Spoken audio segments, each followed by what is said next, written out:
Hey guys, कैसे हो। जैसा कि लास्ट एपिसोड में हमने देखा, ह्यूमंस और डीमंस के बीच काफी ज्यादा खतरनाक फाइट शुरू हो गई थी, जहां सिल्वर टाइगर किंग डीमंस पर भारी पड़ रहा था। लेकिन तभी हमने देखा था वहां पर डीमंस के गोल्डन मार्शल गॉड आ गए थे, जिसकी वजह से सिल्वर टाइगर किंग बहुत ही ज्यादा हैरान हो गया था। और यहीं से नेक्स्ट एपिसोड की शुरुआत होती है, जहाँ डीमंस के गोल्डन मार्शल गॉड के साथ साथ वारमंगस का गोल्डन मार्शल गॉड भी आ जाता है, जिसके साथ जाओ हेंटियन भी आ जाता है। यहाँ अब उन लोगों को वापस आता हुआ देखकर सिल्वर टाइगर किंग बहुत ही ज्यादा हैरान हो जाता है, क्योंकि उन दोनों रेसेस के गोल्डन मार्शल गॉड वापस आ चुके थे, मगर उनके गोल्डन मार्शल गॉड नहीं आए थे। जिस वजह से वो झाओ हेंटियन से पूछता है, सीनियर हमारे ह्यूमन रेस के गोल्डन मार्शल गॉड कहाँ पर है, वो वापस क्यों नहीं आए। लेकिन इस पर झाओ हेंटियन उसे कुछ भी जवाब नहीं देता है और वो वहाँ पर चुपचाप रहता है। ये देखकर सिल्वर टाइगर किंग भी समझ जाता है कि कुछ तो गड़बड़ है। तभी वहाँ पर वारमंगस रेस का गोल्डन मार्शल गॉड जोर जोर से हंसने लगता है और हंसते हुए सभी को बताता है, मैंने तुम्हारे ह्यूमन रेस के गोल्डन मार्शल गॉड को खत्म कर दिया है।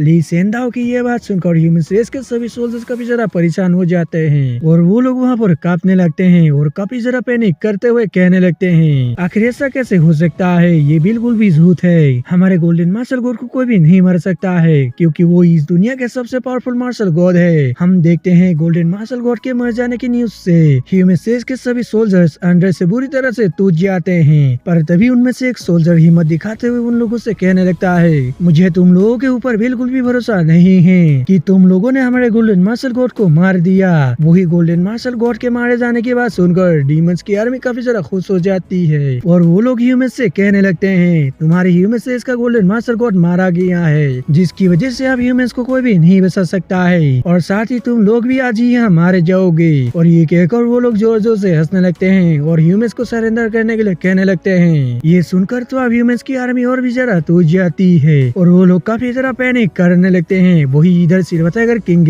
झाओ हेंटियन से पूछता है, सीनियर ली सेंदाओ ने जो कुछ भी कहा है क्या वो सब सच है। जिस पर झाओ हेंटियन भी सैड होते हुए अपने सिर को हिला देता है और ये देखकर आप तो सिल्वर टाइगर किंग भी काफी जरा परेशान हो जाता है और साथ ही साथ मिसलू और बाकी लोग भी काफी जरा परेशान हो जाते हैं, क्योंकि उनको मालूम चल गया था कि अब उनके गोल्डन मार्शल गॉड नहीं रहे। दूसरी तरफ पर्पल लोब जिनमुचिनियन से कहता है, ह्यूमंस का डाउनफॉल अब शुरू हो चुका है, क्योंकि उनके पास तो उनका गोल्डन मार्शल गॉड ही नहीं है, तो क्या अभी भी तुम उन्हीं के ही साइड में रहोगे। और ये कहकर वो हंसते हुए उससे कहता है, ह्यूमंस रेस को पूरी तरह से खत्म करने के बाद नेक्स्ट तुम्हारे गोल्डन क्रो क्लैन के खत्म होने की बारी होगी, इसलिए अगर तुम अपने क्लैन और अपने लोगों को बचाना चाहते हो तो फिर हमारे साथ हाथ मिला लो, तुम्हारे पास अभी भी एक मौका है। यहाँ पर अब उसकी ये बात सुनकर जिनबुचिनियन भी थोड़ा सा परेशान हो जाता है, मगर तभी उसका एक बंदा आकर उसके कानों में कुछ बताता है और ये सुनकर वो पर्पल लूप से कहता है, अगर तुम हमें इन सभी चीजों के लिए दोषी नहीं मानोगे और हमारे लोगों को भी कुछ भी नहीं करोगे तो फिर मैं तुम्हारे साथ काम करने के लिए रेडी हूँ। जिस पर पर्पल लूप भी ओके कह देता है। ये सुनकर अब जिनबुचिनियन सिल्वर टाइगर किंग से कहता है, सिल्वर टाइगर किंग मुझे माफ कर देना, क्योंकि मुझे तुम्हारे लोगों को धोखा देना पड़ रहा है, लेकिन इसमें मेरी कोई भी गलती नहीं है, क्योंकि मुझे अपने लोगों और अपने क्लैन के बारे में भी सोचना पड़ता है। उसकी ये बात सुनकर सिल्वर टाइगर किंग को काफी ज्यादा गुस्सा आ जाता है, लेकिन वो उसे कुछ भी नहीं कहता है। वही जिनबुचिनियन की बात सुनकर बाइचेन को भी काफी ज्यादा गुस्सा आ गया था और उसने उसको गाली दे दिया था। ये सुनकर जिनबुचिनियन उससे कहता है, इस समय तुम लोगों को अपने जान को कैसे बचाना है उसके बारे में सोचना चाहिए, ना कि मेरे बारे में। और उसकी ये सब बातें सुनकर बाइचेन को उस पर और भी ज्यादा गुस्सा आ गया था और उसने उस पर अटैक करने के लिए अपने वेपन को रेडी कर लिया था, मगर तभी सिल्वर टाइगर किंग उसे रोक देता है और कहता है कि इन सब चीजों को मुझ पर छोड़ दो, आज मैं भी देखना चाहता हूँ कि ये गोल्डन मार्शल गॉड कितना जरा पावरफुल होता है। और ये कहकर सिल्वर टाइगर किंग वारमंगस के गोल्डन मार्शल गॉड ली सेंदाओ को उसके साथ फाइट करने के लिए चैलेंज कर देता है। ये देखकर आप डिमोनिक टाइगर किंग ली सेंदाओ को सावधान करते हुए कहता है, सीनियर आप सिल्वर टाइगर किंग को बिल्कुल भी अंडर एस्टिमेट मत करना। जिसके साथ ही बाकी सभी डीमंस और सोल्जर्स भी कहने लगते हैं, सिल्वर टाइगर किंग को आज यही पर खत्म कर दिया जाए, ताकि हमारे मरे हुए साथियों को शांति मिल सके। अब उन लोगों की ऐसी बातों को सुनकर ली सेंदाओ भी ओके कह देता है और ये कहकर वो सिल्वर टाइगर किंग से कहता है, सिल्वर टाइगर किंग तुम्हारे वजह से ही पिछले साल से गोल्डन मार्शल गॉड्स के बीच फाइट शुरू हो गई थी, इसलिए मुझे लगता है कि तुम्हारे साथ साथ पूरी ह्यूमन रेस को खत्म कर देना बिल्कुल भी बुरा नहीं रहेगा। और ये कहकर वो एक डेविल स्माइल करते हुए सिल्वर टाइगर किंग पर एक स्वॉर्ड स्लैश लगा देता है। ये देखकर आप सिल्वर टाइगर किंग भी बहुत इजीली उसके अटैक को डिस्ट्रॉय कर देता है, जिसे देखकर ली सेंदाओ का बेचारा गुस्सा हो जाता है और कहता है कि सिल्वर टाइगर किंग आज मैं तुम्हें इस दुनिया से खत्म कर दूंगा। और ये कहकर वो सिल्वर टाइगर किंग को मारने के लिए उसकी तरफ जाने लगता है। ये देखकर सिल्वर टाइगर किंग भी अपने स्पेस से उस पर हमला कर देता है, लेकिन हम देखते हैं ली सेंदा अपने सिर्फ 2 उंगलियों से उसके स्पेयर को रोक देता है और झटका देते हुए उसे पीछे कर देता है, और जिसके तुरंत ही वो सिल्वर टाइगर किंग पर अटैक करने के लिए जाने लगता है, लेकिन इस पर सिल्वर टाइगर किंग भी हमला करते हुए उसे पीछे कर देता है, और जिसके तुरंत ही वो अपने टाइगर स्पिरिट से ली सेंदा पर हमला कर देता है। मगर ली सेंदा बहुत ही तेजी से मूव करते हुए उसके अटैक को डॉज कर लेता है और उसके टाइगर स्पिरिट पर हमला करके उसे डिस्ट्रॉय कर देता है। ये देखकर आप सिल्वर टाइगर किंग भी अपने dharma technique tiger in the world को एक्टिवेट कर देता है, जिसकी वजह से वहाँ पर एक बहुत ही बड़ा टाइगर स्पिरिट आकर ली सेंदा पर अटैक कर देता है। लेकिन ली सेंदा भी यहाँ पर काफी ज्यादा स्ट्रॉन्ग था, उसने उसके अटैक को अपने स्वॉर्ड के सिर्फ एक ही स्ट्राइक से खत्म कर दिया था। पर तभी सिल्वर टाइगर किंग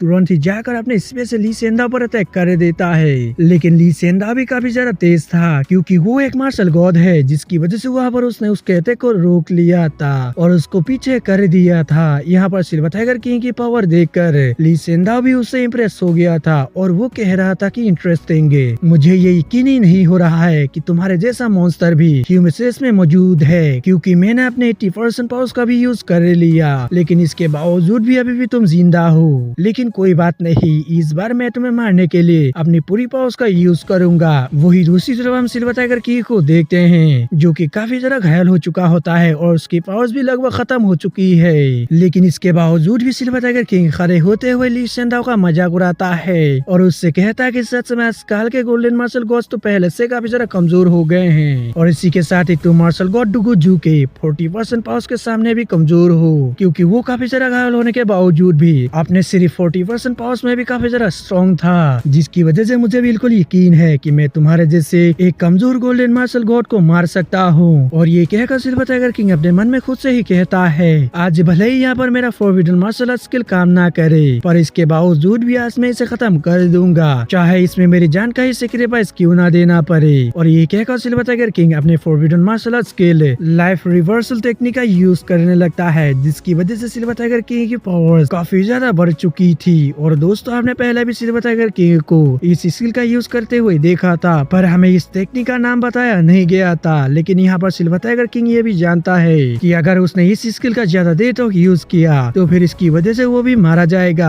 पर इसके बावजूद भी सिल्वर टाइगर किंग अपने जान की फिक्र किए बिना ही इस स्किल का यूज करने लगता है ताकि वो ली सेंदा को मार सके और ह्यूमन रेस को बचा सके। ये देखकर ली सेंदा सिल्वर टाइगर किंग पर हमला करने के लिए जाने लगता है, लेकिन तभी हम देखते हैं वहाँ पर स्पेस को चीरते हुए ग्रैंड मास्टर जेंगी आ जाते हैं, जो कि ली सेंदा पर हमला करके उसे पीछे कर देते हैं। और ग्रैंड मास्टर जेंग की पावर्स देखकर ऐसा लग रहा था कि वो गोल्डन मास्टर गॉड रियलम पर पहुंच चुके हैं। और दोस्तों, इसी के साथ एपिसोड खत्म हो जाता है।